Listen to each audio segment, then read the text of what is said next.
વિદ્યાર્થી મિત્રો, રાસાયણિક અણુસૂત્રો બનાવવાનો આ અંતિમ વિડીયો છે. લગભગ હવે દરેક બાળકોને અણુસૂત્રો બનાવતા 100% આવડી જ જશે.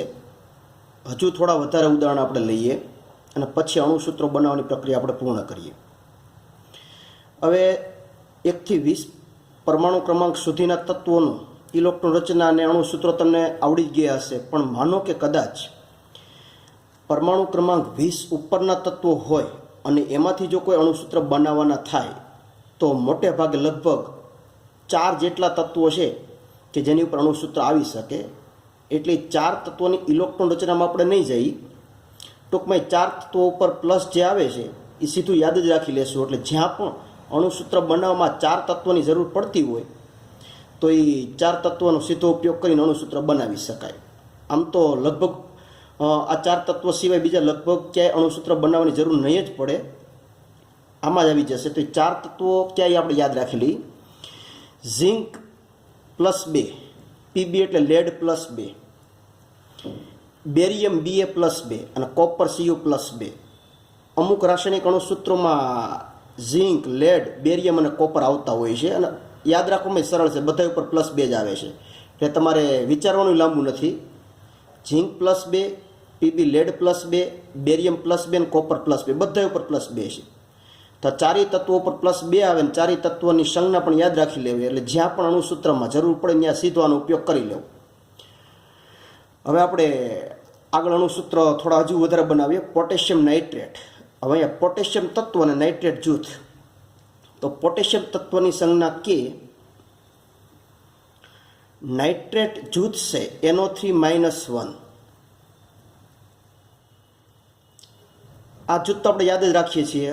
પોટેશિયમ 19 નંબર છે, 2-8-8-1, છેલ્લે 1 આવ્યું એટલે પોટેશિયમ ઉપર +1.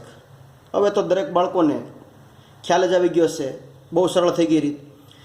બંને ઉપર +1 અને -1 સમાન છે, નિશાની અલગ અલગ છે એટલે +1 અને -1 ઉડી જશે. આ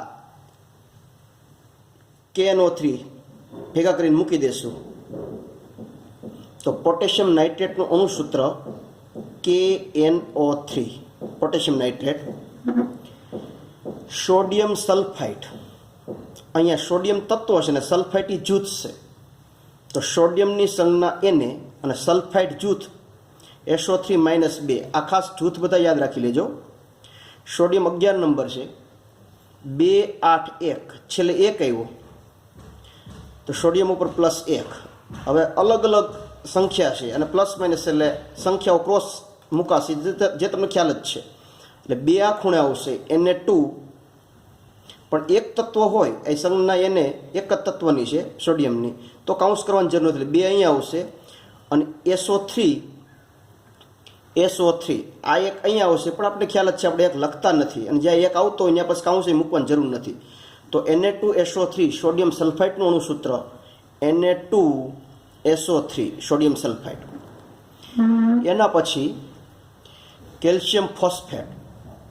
અહીંયા કેલ્શિયમ તત્વ છે, ફોસ્ફેટ જૂથ છે. તો કેલ્શિયમની સંજ્ઞા Ca, ફોસ્ફેટ જૂથ PO4-3. હવે કેલ્શિયમ 20 નંબર છે, 2-8-8-2, છેલ્લી કક્ષામાં 2 ઇલેક્ટ્રોન હોવાથી કેલ્શિયમ ઉપર +2. અહીંયા +2 છે ને -3 છે. તો અલગ અલગ સંખ્યા હોવાથી આંકડા ક્રોસ મૂકશો. આ 3 કેલ્શિયમના આ જ ખૂણા ઉપર આવશે અને આ 2 ફોસ્ફેટના આ ખૂણા ઉપર આવશે. એટલે આમ થશે કેલ્શિયમ,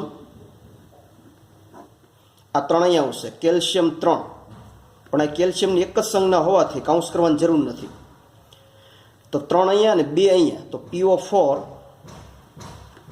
PO4 અને 2 અહીંયા આવશે. પણ હવે તમને ખ્યાલ આવી ગયો હશે, અહીંયા 2 મૂકશો તો આ જૂથ છે ફોસ્ફેટનું, અને જેમાં ફોસ્ફરસ ને ઓક્સિજન 2 તત્વો છે. તો જૂથ હોવાને કારણે અહીંયા કાઉન્સ કરી અને તમારે 2 મૂકવાનું થાય. તો કેલ્શિયમ ફોસ્ફેટનું અણુસૂત્ર Ca3PO42. આ કેલ્શિયમ ફોસ્ફેટનું અણુસૂત્ર Ca3PO42. Ammonium hydroxide. અહીંયા જુઓ બંને જૂથ છે, એમોનિયમ જૂથ, હાઇડ્રોક્સાઇડ જૂથ. એમોનિયમ જૂથ NH4 +1 હાઇડ્રોક્સાઇડ જૂથ OH -1 ammonium NH4+1 hydroxide OH -1 બંને જૂથ છે તો આ +1 અને -1 આ કેન્સલ થઈ જાય અને નિશાનીઓથી જોઈન્ટ કરી દઈએ અહીંયા NH4OH ટૂંકમાં આ બંને બાજુમાં મૂકી દેવાનું NH4OH તો એમોનિયમ હાઇડ્રોક્સાઇડનું અણુસૂત્ર NH4OH ઝિંક ક્લોરાઇડ અહીંયા ઝિંક તત્વ અને ક્લોરાઇડ એ ક્લોરીન તત્વ છે ક્લોરીનને જ ક્લોરાઇડ બોલાય છે તો બંને તત્વ છે ઝિંક એ તત્વ અને ક્લોરીન એ તત્વ ઝિંક એટલે Zn ક્લોરીન તત્વ એટલે Cl આજના વિડીયોમાં જ આપણે ચર્ચા કરી કે ઝિંક લેડ કોપર અને Pb એ બધા ઉપર +2 યાદ રાખી જ લેવાના છે તો ઝિંકના +2 આ યાદ રાખી લેવાનું કેવી રીતે એવું એમાં ઊંડાણમાં નહીં જવાનું કારણ કે ઇલેક્ટ્રોન બહુ ડીપમાં હોય છે એમાં આપણે જતા નથી ક્લોરીન 17 નંબર છે 2 8 7 8 પૂર્ણ કરવા માટે 1 ઇલેક્ટ્રોન મેળવે એટલે એ ઇલેક્ટ્રોન માઇનસ એટલે ક્લોરીન ઉપર આવશે -1 2 અને 1 સંખ્યા અલગ અલગ હોવાથી સંખ્યાઓ ક્રોસમાં મુકાશે હવે અહીંયા 1 આવે એટલે Zn 1 અહીંયા પણ 1 આપણે ક્યાંય લખતા નથી હવે 2 અહીંયા આવે તો Cl ના ખૂણે 2 મૂકશો તો અહીંયા કાઉન્સ કરવાની જરૂર નથી કારણ કે ક્લોરીન તત્વ એક જ છે ક્લોરીન એક જ તત્વ હોવાથી 2 સીધા મૂકી દેવાના જો એકથી વધારે તત્વવાળું જૂથ આવતું હોય તો કાઉન્સ કરવો પડે પણ એક જ તત્વ હોય તો પછી કાઉન્સ નથી કરવાનો સીધા 2 મૂકી દેવાના અને એક અહીંયા મૂકવાની જરૂર જ નથી આપણે મૂકતા જ નથી તો ઝિંક ક્લોરાઇડનું અણુસૂત્ર ZnCl2 આ ઝિંક ક્લોરાઇડનું અણુસૂત્ર બેરિયમ સલ્ફેટ હવે બેરિયમ સલ્ફેટ તો આજના જ વિડીયોમાં જે 4 તત્વો આપ્યા હતા એમાંનું એક તત્વ બેરિયમ એટલે Ba+2 આ યાદ જ રાખી લેવાનું બેરિયમ +2 હવે સલ્ફેટ એ આપણું જૂથ છે SO4 -2 સલ્ફેટ જૂથ અને બેરિયમના +2 હવે બે ઉપર +2 અને -2 સંખ્યા સમાન છે ને એકમાં +- એટલે +2 -2 ઉડી જાય એટલે આ બંને પદો ભેગા કરી દઈશું BaSO4 આ બંને સૂત્રો ભેગા કરી દેવાના BaSO4 તો બેરિયમ સલ્ફેટનું અણુસૂત્ર BaSO4 17 નંબરનું ઉદાહરણ લઈએ આપણે પોટેશિયમ ક્લોરાઇડ અહીંયા પોટેશિયમ તત્વ અને ક્લોરાઇડ એટલે ક્લોરીન તત્વ બંને તત્વ છે પોટેશિયમ તત્વ અને ક્લોરીન તત્વ પોટેશિયમ એટલે K અને ક્લોરીન એટલે Cl પોટેશિયમ 19 નંબર 2881 છેલ્લી કક્ષામાં 1 ઇલેક્ટ્રોન હોવાથી પોટેશિયમ ઉપર પ્લસ છે ક્લોરીન 17 નંબર છે 287 8 પૂર્ણ કરવા 1 મેળવે એટલે ક્લોરીન ઉપર -1 +1 અને -1 આ ઉડી જશે અને આ બંને પદ ભેગા કરી દઈશું K અને Cl તો બંને નિશાની ભેગી કરી દઈશું KCl તો પોટેશિયમ ક્લોરાઇડનું અણુસૂત્ર KCl મેગ્નેશિયમ હાઇડ્રોક્સાઇડ અહીંયા મેગ્નેશિયમ તત્વ છે જ્યારે હાઇડ્રોક્સાઇડ જૂથ છે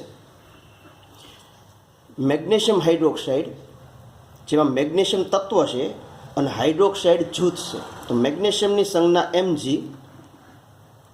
અને હાઇડ્રોક્સાઇડ જૂથ OH-1 મેગ્નેશિયમ 12 નંબરનું તત્વ છે ઇલેક્ટ્રોન રચના 282 છેલ્લી કક્ષામાં 2 ઇલેક્ટ્રોન હોવાથી Mg ઉપર +2 હવે જુઓ આ પ્લસ અને માઇનસ અને અહીંયા સંખ્યા અલગ અલગ છે તો સંખ્યા અલગ અલગ હોવાથી સંખ્યાઓ આપણે ક્રોસમાં મૂકીએ છીએ એટલે 1 અહીંયા આવશે પણ 1 આપણે લખતા નથી એટલે MgM નમ અહીં 1 મુકાય નહીં અને 2 અહીંયા આવશે તો OH2 અહીંયા 2 મૂકશો તો તમને ખ્યાલ આવી ગયો હશે આ જૂથ છે જૂથમાં ઓક્સિજન અને હાઇડ્રોજન 2 તત્વો છે જૂથ હોવાને કારણે અહીંયા કાઉન્સ આવશે અને કાઉન્સની બહાર 2 આવશે ને એ કંઈ લખવાની જરૂર નથી તો MgOH2 MgOH2 મેગ્નેશિયમ હાઇડ્રોક્સાઇડનું અણુસૂત્ર MgOH2 એના પછી લેડ નાઇટ્રેટ તમે જોયું હશે આપણે દરેક ઉદાહરણમાં ક્યાંક ને ક્યાંક ફેરફાર સાથેના ઉદાહરણ મૂકીએ છીએ એક સમાન ઉદાહરણ ક્યાંય નથી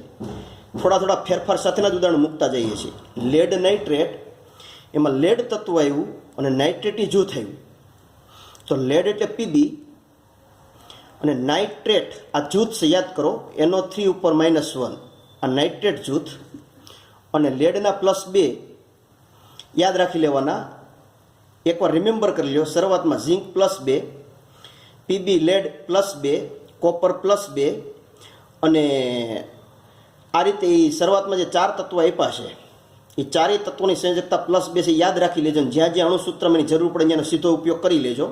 પીબી +2, NO3 -1. હવે અહીંયા તમારે 2 ને 1 સંખ્યા અલગ અલગ છે, એટલે તમને ખબર જ છે સંખ્યા બંને 1 અને 2 અલગ અલગ હોવાથી આ 1 અહીંયા આવશે, પણ 1 આપણે લખતા નથી એટલે પીબી એમનેમ અહીં 1 મૂકાશે ને, આ 2 અહીંયા આવશે, તો NO3 અહીંયા 2. પણ હવે શું કરશું, ખ્યાલ જ છે, અહીંયા કાઉન્સ કરવો પડશે, કારણ કે આ નાઇટ્રેટ જૂથમાં નાઇટ્રોજન અને ઓક્સિજન 2 તત્વોવાળું જૂથ છે. જૂથ હોય એટલે કાઉન્સ કરીને 2 મૂકવાનું, કાઉન્સ કરવો જ પડે જૂથ આવે અહીંયા, કારણ કે આ 2 ઓક્સિજનની લાગુ પડે ને એમની લાગુ પડે. આ લેડ નાઇટ્રેટનું અણુસૂત્ર P B NO3 2, P B NO3 2 lead નાઇટ્રેટનું અણુસૂત્ર.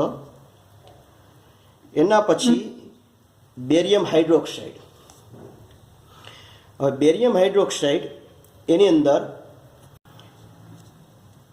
બેરિયમ તત્વ આવે છે અને હાઇડ્રોક્સાઇડ જૂથ આવે છે. તો બેરિયમ એટલે Ba+2 અને હાઇડ્રોક્સાઇડ એટલે OH-1. શરૂઆતમાં આપણે 4 જે તત્વો આપ્યા તેમાં એક તત્વ Ba+2 યાદ રાખી લેવાના. હાઇડ્રોક્સાઇડ જૂથના તો OH-1 જ છે. એવા 1 અને 2 અલગ અલગ છે, 2 ને 1 એટલે આ 1 અહીંયા આવશે, પણ 1 આપણે લખતા નથી એટલે Ba એમનેમ 1 મૂકવાનું નહીં, આ 2 અહીંયા આવશે, તો OH અહીંયા 2 મૂકશું, પણ અહીંયા 2 મૂકો ત્યારે કાઉન્સ કરવો પડશે કારણ કે જૂથ છે. તો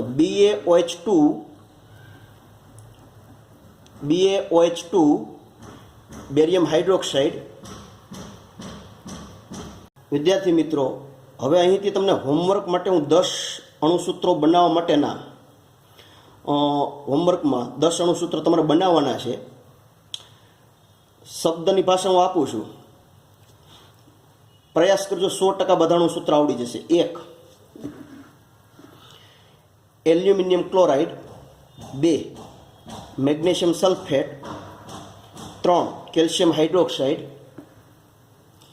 4 calcium sulphide, 5 magnesium oxide, 6 magnesium carbonate, 7 zinc carbonate, 8 copper sulphate, 9 sodium chloride, 10 copper oxide. એકવાર ફરીથી આટલા રાસાયણિક અણુસૂત્રો તમારે પાકા ચોપડામાં બનાવીને લખવાના છે.